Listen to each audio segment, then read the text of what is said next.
नमस्कार दोस्तों, मैं अखिलेश। आज हम लोग अपनी पॉलिटी की दूसरी क्लास में बच्चा चर्चा करेंगे। संविधान सभा की जो प्रमुख समितियां थी उनके बारे में चर्चा करेंगे। हर एक समिति के बारे में जानेंगे, उनके अध्यक्ष के बारे में जानेंगे। तो देखो बच्चा, दूसरी क्लास में पहली क्लास क्या थी, संविधान सभा का गठन, और पूरा विस्तार से विवरण बताया। 51 मिनट की क्लास है, 51 से 52 मिनट की क्लास, उसको आप लोग देखें। और आज इस दूसरे लेक्चर में हम लोग जानेंगे संविधान सभा की जो प्रमुख समितियां थी, क्योंकि हर किसी को अब कुछ कार्य दिए गए थे, उनकी समिति बनाई गई थी, उनके अध्यक्ष बनाए गए थे। तो उन सब के बारे में जानेंगे। देखो बच्चा, संविधान में जब प्रमुख समितियां बनाई तो लगभग 8 बड़ी समितियां और लगभग 13 छोटी समितियां थी। ठीक है, 8 बड़ी समितियां और 13 छोटी समितियां थी। ठीक है, यानी बड़ी और छोटी मिला के कितनी हो गई? 13 8 21 समितियां लगभग मान लो। ठीक है, जिसमें से 8 बड़ी समितियां थी, 13 छोटी समितियां थी। ठीक है, हाँ। तो उसके बाद क्या हुआ? देखो, संविधान बनाने में 2 साल 11 माह 18 दिन लगे। ठीक है, सभी को पता। और लगभग 64 लाख रुपए का खर्च हुआ है संविधान बनाने में। लगभग 60 देशों का जो संविधान था उसको अवकलन किया गया, उसका पर विचार किया गया।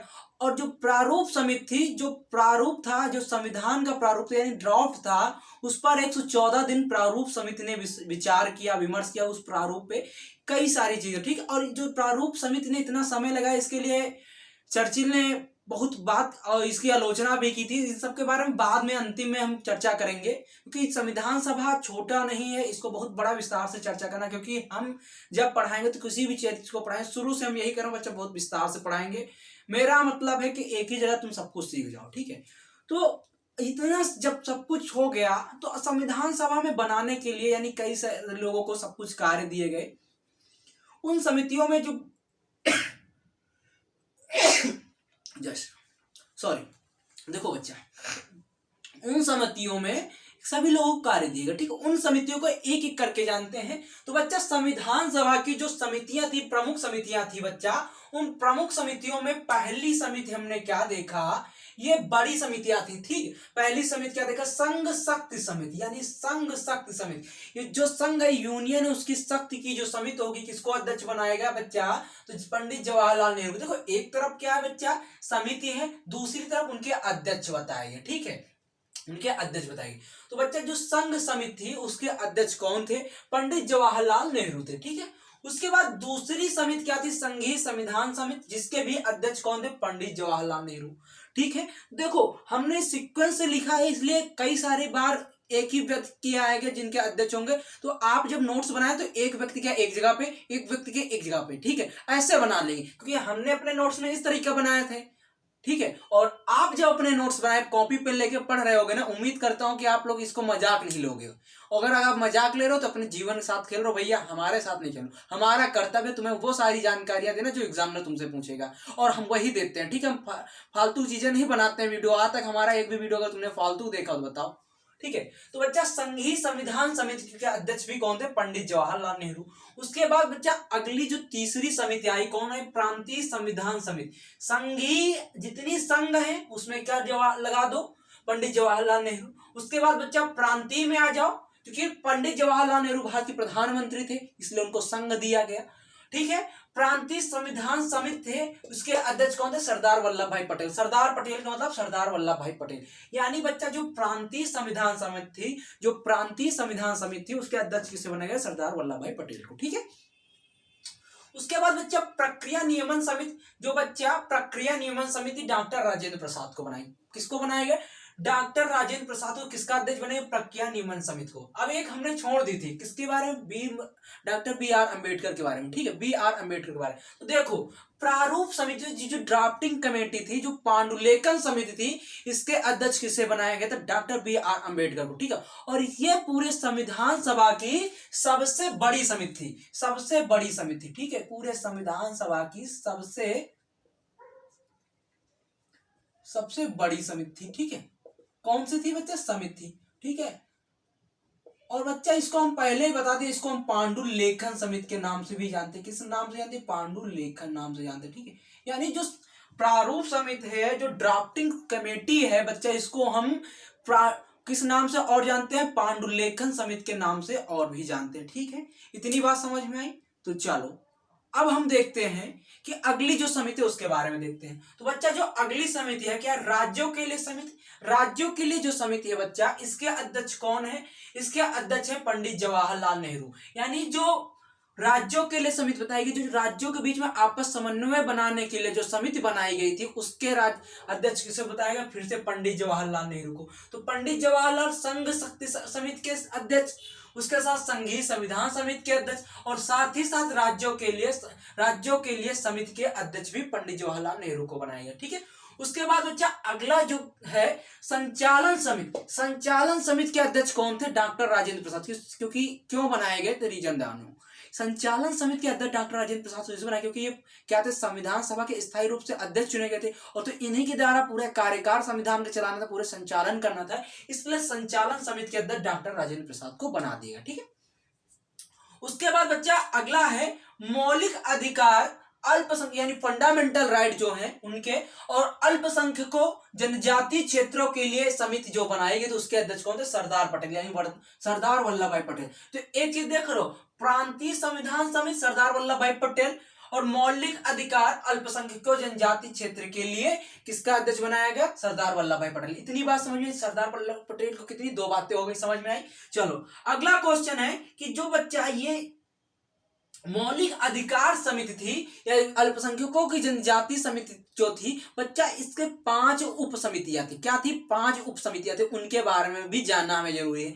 तो बच्चा अब देख लो, तो ये क्या, जो मौलिक अधिकार उप समिति यानी जो मौलिक अधिकार थे उसके अध्यक्ष तो सरदार वल्लभ भाई पटेल थे, लेकिन उसकी एक उप समिति भी बनाई गई थी जिसके अध्यक्ष कौन थे? जेबी कृपलानी। कौन थे बच्चा? जेबी कृपलानी। यानी मौलिक अधिकार समिति के अध्यक्ष पूछे सरदार वल्लभ भाई पटेल, लेकिन मौलिक अधिकार उप समिति के अध्यक्ष पूछे तो बच्चा कौन थे?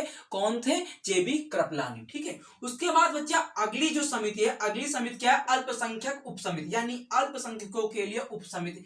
तो अल्पसंख्यकों के लिए तो अध्यक्ष सरदार वल्लभ भाई पटेल हैं, लेकिन अल्पसंख्यकों के उप समिति के अध्यक्ष कौन है? एच.सी. मुखर्जी, जो हमारे वाइस उपाध्यक्ष थे। कौन थे? वाइस उपाध्यक्ष थे। समझ में आया? यानी उपाध्यक्ष थे। कौन थे? संविधान सभा के उपाध्यक्ष एच.सी. मुखर्जी थे। उन्हीं को अल्पसंख्यक उप समिति का अध्यक्ष बनाया गया, यानी किसे बनाया गया? एच.सी. मुखर्जी को। उसके बाद बच्चा ग नंबर यानी तीसरी जो उसमें उप समिति है कौन है? उत्तर पूरब सीमांत जनजाति क्षेत्र। उत्तर पूरब का मतलब जैसे कि असम मेघालय वाला क्षेत्र में चले जाओ, जनजाति क्षेत्र असम को छोड़कर, लेकिन इसमें असम ना ऐड करो। ठीक है। मेघालय सिक्किम वाला एरिया में चले जाओ, लेकिन उसमें असम को छोड़कर, तथा आंशिक रूप से क्षेत्रों के लिए उप समिति जो, और आंशिक रूप से जो क्षेत्रों के लिए अन्य समिति, उसके अध्यक्ष किसको बनाएगा? गोपीनाथ बारदोली को। यानी फिर से देखो, उत्तर पूरब सीमांत जनजाति क्षेत्र असम को छोड़कर तथा आंशिक रूप से क्षेत्रों के लिए उप समिति का जो अध्यक्ष थे बच्चा, उसके जो उप समिति के अध्यक्ष बच्चा कौन थे? गोपीनाथ बारदोली। कौन थे बच्चा? गोपीनाथ बारदोली। उसके बाद बच्चा अगला क्वेश्चन है, छोड़े गए जो राज्य छोड़े गए एवं आंशिक रूप से छोड़े गए क्षेत्रों के लिए उप समिति, यानी जितने भी छूट गए थे राज्य, उनके साथ साथ जो और आंशिक रूप से क्षेत्र थे उनके लिए जो उप समिति बनाई गई, क्या बनाएगी? ए.वी. ठक्कर जो इसके अध्यक्ष थे। यानी जो राज्य छोड़े गए और आंशिक रूप से छोड़े गए क्षेत्रों के, कुछ क्षेत्र छूट गए थे, कुछ को छोड़ा गया था, उनके लिए आंशिक रूप से उप समिति बनाई गई थी ए.वी. ठक्कर की। ठीक है। ए.वी. ठक्कर की। ठीक है। इसके अध्यक्ष कौन थे? ए.वी. ठक्कर। और उसके बाद बच्चा जो अंतिम था, उत्तर पश्चिम फ्रंटियर जनजाति उप समिति। ठीक है। उत्तर पश्चिम फ्रंटियर जनजाति उप समिति, ये थी जो 8 बड़ी समितियां थी, जो 8 बड़ी संविधान सभा की समितियां थी, उनके अध्यक्ष और समिति। अब हमें एक और बात जाननी, जो प्रारूप समिति है ये सबसे बड़ी समिति है और इसमें 7 सदस्य हैं, जिसको हम 6+1 कहते हैं। एक डॉक्टर भीमराव अंबेडकर और 6 अन्य सदस्य थे। अब हम प्रारूप समिति के उन सभी सदस्यों के बारे में जानते हैं एक एक करके, जो हमसे पूछा जा सकता है। ठीक है। उसके बाद हम छोटी समितियों के बारे में जानेंगे। चलिए अब देखते हैं प्रारूप समिति के अध्यक्ष के बारे में और एक समिति के जो मेंबर थे उनके बारे में। ठीक है। चलिए आगे। चलो बच्चे, जो ड्राफ्टिंग कमेटी थी, यानी जो प्रारूप समिति, जो पांडुलेखन समिति, जो है हम जिस नाम से कहें, चाहे ड्राफ्टिंग का है चाहे पांडुलेखन का है, जो भी समिति तुम्हें कहना कह लो, उसके जो अध्यक्ष थे उसमें कितने सदस्य थे? तो बच्चा देखो, सबसे सीधी सी बात है, इसको ऐसे लिख लो 6+1 कितना बच्चा, ये अध्यक्ष लिख लो, आगे देखो कहानी बताते तुमको, ठीक है। हाँ 6+1, इस 6 एक है बच्चा तुम्हारे इसके अध्यक्ष, एक कौन है बच्चा इसके अध्यक्ष तुम्हारे, ठीक है। और बच्चा जो दूसरे बाकी कुछ नहीं बात करनी, ये जो 6 हैं ये सदस्य हैं। तो ड्राफ्टिंग कमेटी या प्रारूप समिति, पांडुलेखन समिति जो है उसके अध्यक्ष कौन थे, डॉक्टर B.R. अम्बेडकर। और इन्हीं को B.N. राव ने क्या कहा है, संविधान का जनक कहा है, संविधान की जननी कहा है, ठीक है। समझ में आया कुछ, यानी डॉक्टर B.R. अम्बेडकर को संविधान की जननी किसने कहा, B.N. राव ने कहा, किसने कहा, B.N. राव ने कहा, ठीक है। चलो वो कौन थे, संविधान सभा के संवैधानिक सलाहकार थे, संविधान सभा के सदस्य नहीं थे, निःशुल्क पूरी सेवा दी है, ठीक है। और एक ICS यानी इंडियन सिविल सर्विस के अधिकारी थे, ठीक है। चलो अब इसमें सदस्य कौन थे वो जान लेते, ठीक है। तो N. गोपाल स्वामी अयंगर थे दूसरे सदस्य। तीसरे कौन थे, अल्लादी कृष्ण स्वामी अय्यर, अयंगर अय्यर मुंशी, कौन थे, अयंगर अय्यर मुंशी, ठीक है। N. गोपाल स्वामी अयंगर, अल्लादी कृष्ण स्वामी अय्यर और DK Munshi, Munshi, doctor KM Munshi यानी डॉक्टर KM मुंशी। उसके बाद सैयद मोहम्मद सादुल्लाह, कौन थे बच्चे, सैयद मोहम्मद सादुल्लाह। उसके बाद N. माधव थे, N. माधव राव थे। क्या हुआ था, BL मित्र की जगह पे, तो इन्होंने 1948 के पहले यानी जो प्रारूप समिति बच्चा बन के कब हुई, 29 अगस्त 1947 को प्रारूप समिति इसको बनकर तैयार किया गया, ठीक है। उस दिन से लेकर, ठीक है, कुछ समय तक 1948 के कुछ समय तक इन्होंने BL मित्र ने अपनी सेवा दी प्रारूप समिति में। लेकिन इसके बाद कौन आते हैं, N. माधव राव। क्यों आते हैं, BL मित्र अपनी स्वास्थ्य को लेकर इसको छोड़ देते हैं, यानी इस समिति उन्होंने स्वास्थ्य का हवाला देते हुए इस समिति को छोड़ दिया, ठीक। उनका स्वास्थ्य अच्छा नहीं था, स्वास्थ्य साथ नहीं दे रहा था इस कार्य करने के लिए, इसलिए इस समिति यानी स्वास्थ्य अच्छा नहीं था, इसलिए उसने इस समिति को छोड़ दिया। उसके बाद उनकी जगह कौन है, N. माधव राव आए। तो बच्चा अंतिम समय तक N. माधव राव थे, इसलिए इनको पढ़ना जरूरी है BL मित्र की जगह पर। तो बच्चा N. माधव राव कब आए, 1948 में, किसकी जगह पर, BL मित्र की जगह, क्योंकि इन्होंने क्या बताया, स्वास्थ्य का हवाला दिया था। और उसके बाद TT कृष्णाचारी क्या आए, TT कृष्णाचारी क्यों है बच्चा, TT कृष्णाचारी क्यों है, वर्ष 1948 में जो DP खेतान थे उनकी मृत्यु हो गई थी, उनके बाद TT कृष्णाचारी आ जाते। बच्चा कौन आ जाता है, TT कृष्णाचारी आ जाते हैं। बच्चा कौन आ जाता है, TT कृष्णाचारी आ जाता है, ठीक, 1948 में। यानी बच्चा सीधी सी भाषा है, प्रारूप समिति कब बनकर तैयार होती है, यानी जो प्रारूप समिति बनती कब है, 29 अगस्त 1947 को प्रारूप समिति बनती है, ठीक है।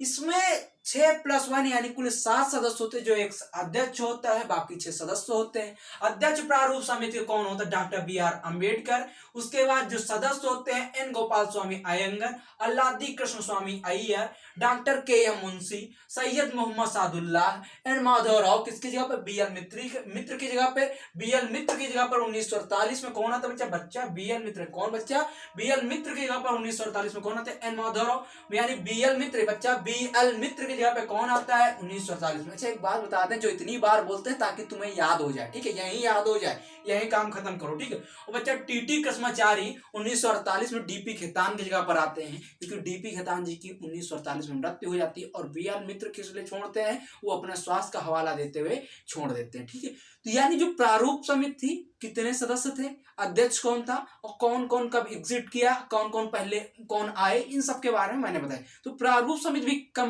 कंफर्म हो गई तुम्हारी। अब बची हैं वो जो 13 समितियां छोटी थी, उनके अध्यक्ष के बारे में हम जान लेते हैं। उसके बाद संविधान सभा के कुछ प्रमुख अन्य कार्य थे जो उन्होंने 24 जनवरी को अपनाया था, उसके बारे में जान ले। कंप्लीट होगा संविधान सभा, ठीक है। उसके बाद हम आगे प्रस्तावना पढ़ेंगे, ऐसे अपना पॉलिटिक्स चलती रहे, ठीक है। चलो आगे देखते हैं छोटी बड़ी समितियां। जो बड़ी समितियां देखा, प्रारूप समिति देख ली, अब जो छोटी समितियां थी उनके बारे में देखते हैं। अब हम देखते हैं जो संविधान सभा की जो छोटी समितियां थी उनके बारे में करके जानते हैं, उनके अध्यक्ष के बारे में जानते हैं। चलिए देखते हैं।